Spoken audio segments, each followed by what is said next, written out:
Start.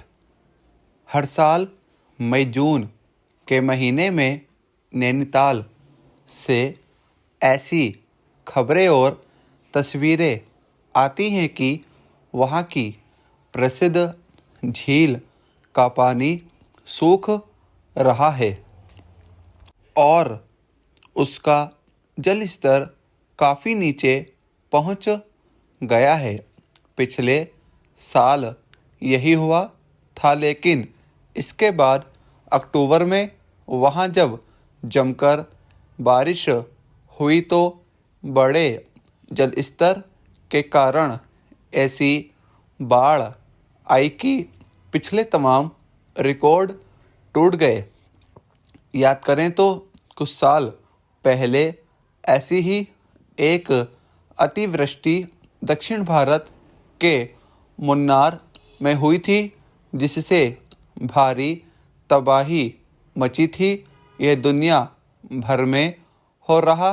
कुछ महीने पहले ऐसी ही एक मौसमी परिघटना ब्राज़ील में कुछ ज़्यादा ही बड़े पैमाने पर हुई थी और वहाँ 175 लोगों की जान चली गई थी। पिछले कुछ साल से जब कहीं अतिवृष्टि होती है या सूखा पड़ता है तो बहुत आसानी से कह दिया जाता है कि यह सब ग्लोबल वार्मिंग का नतीजा है। लेकिन इसमें ग्लोबल वार्मिंग का कैसा योगदान है, यह बहुत साफ नहीं था।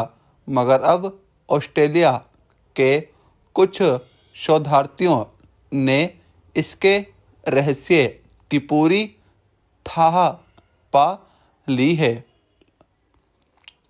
वैज्ञानिक इस बात को पहले ही समझ रहे थे कि गर्मी बढ़ने के साथ ही पानी की बाष्पीकरण की प्रक्रिया तेज हुई है, लेकिन मौसम की अति में इसका कितना योगदान है, यह साफ नहीं था।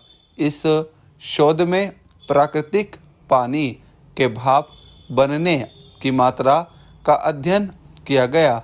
दिलचस्प बात यह है कि इस शोध में पर्यावरण विज्ञानी तो शामिल थे ही, लेकिन मुख्य भूमिका में गणितज्ञ थे।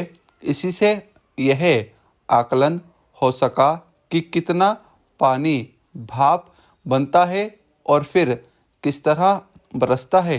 वैज्ञानिक इस नतीजे पर पहुँचे कि ग्लोबल वार्मिंग के कारण वह प्रक्रिया बहुत तेज हो गई है, जिसे हम जल चक्र कहते हैं।